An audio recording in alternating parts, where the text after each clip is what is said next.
So exercise, we should put there right up there with the top thing somebody can do. Get more sleep, exercise every day. You mentioned menstrual cycles there and how they can be disrupted for long periods of time. My partner shared quite openly on her social media channels her battle with this. And I think she had a couple of dietary changes. She had some struggles with eating, and that resulted in her period basically stopping for, I think, 3 or 4 years. It's returned after sort of three or 4 years, and she's very happy about that. But lots of people are going through irregular period cycles, irregular menstrual cycles. What can you say to this? I mean, what is quote unquote normal as it relates to a normal healthy menstrual cycle, and to people that are struggling, what would you advise them and what would you tell them? I love it. A normal period is one that is regular and predictable. So I'll tell a patient, you can look at a calendar and you can say within a couple of days of certainty when you're going to have your period. Now, each individual person is going to have a different cycle length, meaning the day from the start of your bleed, that's day 1 of your cycle, until the last day before your next period bleed.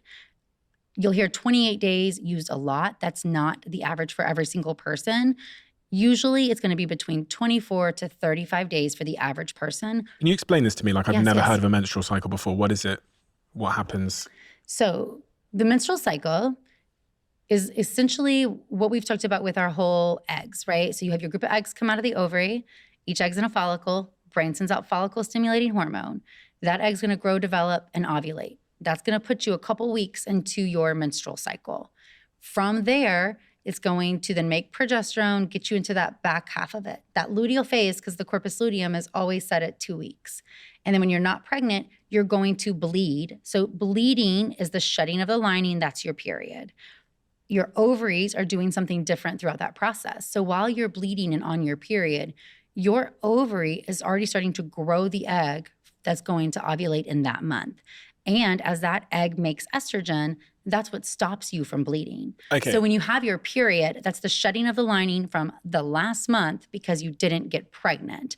And growing an egg this month, once there's enough estrogen, is going to stop that process and stabilize that lining. Okay, so typically when if there's no other interventions, if you don't have your period, it's because you're pregnant.